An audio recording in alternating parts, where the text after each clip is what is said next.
और विश्वकर्मा समाज के भाइयों, हम आपसे पूछना चाहते हैं, हम आपसे कहना चाहते हैं कि आपकी लड़ाई कौन लड़ने का काम करे? ये बीजेपी ने अपमान कर दिया है आपका, भगवान विश्वकर्मा का अपमान किया। 17 सितंबर भगवान विश्वकर्मा का पूजा के दिन पूरे देश में मनाया जाता है, और केवल हमारा विश्वकर्मा नहीं मनाता, बल्कि वो लोग जो लोग कल कारखानों से, इंजीनियरिंग उद्योग धंधों से जुड़े हुए लोग हैं, लोहे लकड़ी के कारोबार से जुड़े हुए लोग हैं, चाहे किसी बिरादरी का हो, 17 सितंबर को भगवान विश्वकर्मा की पूजा करने का काम करता है।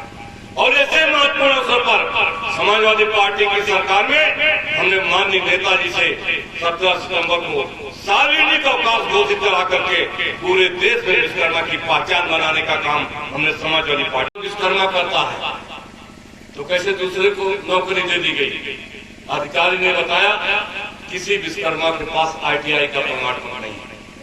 उसी दिन हमने निर्णय लिया कि विश्वकर्मा लोहे लकड़ी का कुशल कारीगर होता है, इनको ITI करने की कोई जरूरत नहीं है, और बिना ITI किए विश्वकर्मा को ITI का प्रमाण पत्र जारी किया जाना चाहिए।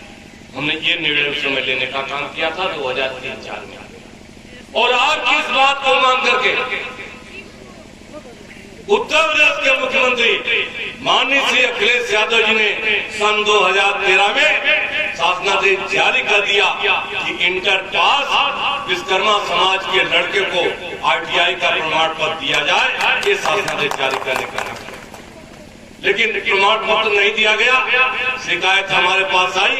हम राज्य पिछड़ा वर्ग आयोग के चेयरमैन थे, हमने अधिकारी को तलब किया कि जब श्री अखिलेश यादव की सरकार ने शासनादेश जारी किया है विश्वकर्मा समाज के लोगों को ITI का प्रमाण पत्र देने के लिए, तो प्रमाण पत्र क्यों नहीं दिए जा रहे? तो अधिकारी ने कहा कि केंद्र की सरकार ने रोक लगाने का काम कर दिया।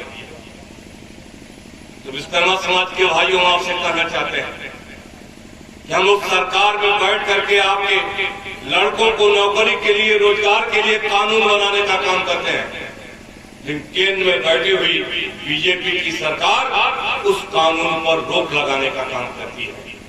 इसलिए आपको सोचना पड़ेगा, आपको फैसला लेना पड़ेगा कि कौन पार्टी, कौन नेता आपके हित में काम कर रहा है, और कौन पार्टी, कौन नेता, कौन सरकार आपके हित के खिलाफ काम कर रही है। ये भारतीय जनता पार्टी की सरकार आपके हित के खिलाफ काम कर रही है। आप एक नजर अपने कारोबार पर रखो और दूसरी नजर लखनऊ और दिल्ली की सरकार पर रखो। सरकार अगर आपके खिलाफ काम कर रही है तो सरकार को हटाने का काम करो, और समाजवादी पार्टी की सरकार बना करके अपने अधिकार, अपने सम्मान को वापस लेने का काम करो। हम ये आपसे अपील करने के लिए आए। विश्वकर्मा समाज की बेटी के साथ बलात्कार हुआ, और बलात्कार करने वाला बड़ी जात का लड़का, और बेटी का मुकदमा इसलिए नहीं लिखा गया कि दरोगा भी उसी जात का,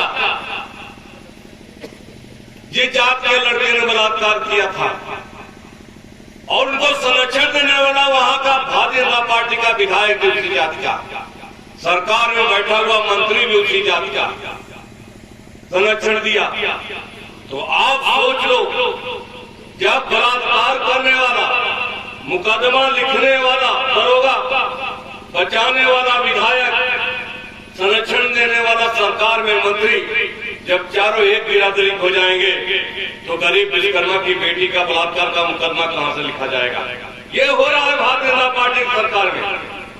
तो क्या जातिवाद नहीं हो रहा है? जो लोग कहते थे, आरोप लगाते थे समाजवादी पार्टी के ऊपर कि समाजवादी पार्टी में जातिवाद होता है, पूछना चाहता हूँ आज भारतीय जनता पार्टी की सरकार में क्या जातिवाद नहीं हो रहा है? जात पूछ करके मुकदमा लिखा जा रहा है और जात पूछ के कार्रवाई हो रही है बीजेपी की सरकार में। और कोई भी दलित हो, पिछड़ा हो, विश्वकर्मा हो और पिछड़ी बिरादरी का है, न तो उसका मुकदमा लिखा जा रहा है और न तो उनके लोगों की कोई कार्रवाई बीजेपी सरकार में हो रही है। तो हम आपसे कहना चाहते हैं विश्वकर्मा समाज के भाई, कोई मामूली जुर्म अत्याचार नहीं हो रहा, लेकिन कहना चाहते हैं एकजुट हो करके आप फैसले लेने का काम करो और समाजवादी पार्टी के उम्मीदवारों को जिता करके 2022 में समाजवादी पार्टी की सरकार बनाने का काम करो और माननीय अखिलेश यादव जी को उत्तर प्रदेश का मुख्यमंत्री बनाने का काम। विश्वकर्मा समाज हो या पिछड़े समाज हो, सभी को हमेशा टिकट दिया है। 1996 में पहला टिकट कानपुर के गोविंद नगर विधानसभा से माननीय नेताजी ने ओम प्रकाश शर्मा को टिकट देकर के चुनाव लड़ाने का काम किया। 2002 में वो कानपुर के सीट से गोपी शर्मा जादूगर को विश्वकर्मा समाज के जो हैं उनको माननीय नेताजी ने समाजवादी पार्टी का टिकट देकर के विधानसभा का चुनाव लड़ाने का काम किया। 1998 में हमें एमएलसी का टिकट दिया, 2004 में हमें एमएलसी का टिकट दिया, हमें 2003 में उच्च शिक्षा मंत्री बनाया, 2012 में हमें राज्य पिछड़ा वर्ग आयोग का अध्यक्ष बनाया। तो समाजवादी पार्टी बार बार विश्वकर्मा समाज को टिकट भी देती है, एमएलसी भी बनाती है, मंत्री भी बनाती है, चेयरमैन भी बनाती है। और हमारे राष्ट्रीय अध्यक्ष माननीय श्री अखिलेश यादव जी ने कहा कि हम सभी जातियों के अनुपात में उनको हिस्सेदारी भी देंगे, अधिकार भी देंगे, सम्मान भी देंगे। तो समाजवादी पार्टी ने हमेशा टिकट भी दिया है, अधिकार भी दिया, सम्मान भी दिया है और पहचान भी बनाई है।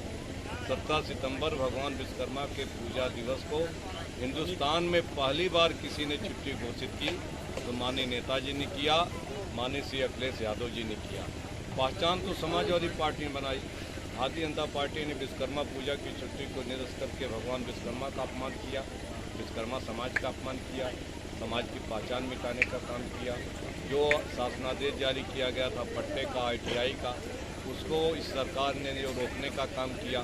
तो भारतीय जनता पार्टी ये विश्वकर्मा समाज की विरोधी है, पिछड़ों की विरोधी है, दलितों की विरोधी है, किसानों नौजवानों की विरोधी है।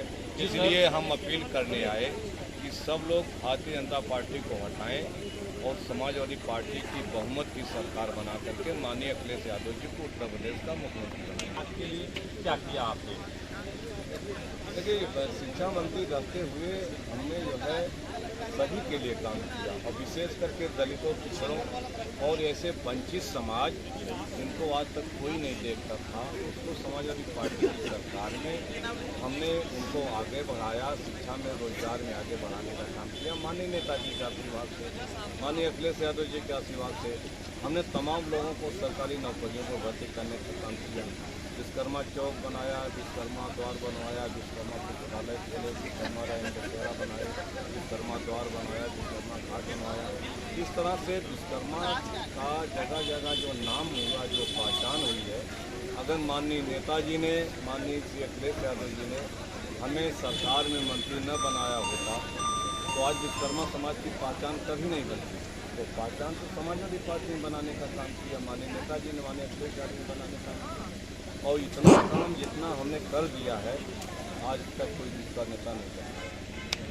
हम अपील करने आएंगे सब लोग मिलकर के समाजवादी पार्टी की सरकार बनाएंगे। सरकार में हमारी हिस्सेदारी होगी, सभी की हिस्सेदारी होगी। तो हम लोग सरकार में बैठेंगे, समाज की जो बुनियादी चीज़ें हैं, ज़रूरतें हैं, उसको पूरा करने का काम करेंगे, समाज को विकास के रास्ते पर ले जाएंगे। Please like, subscribe and share this channel GM7 News.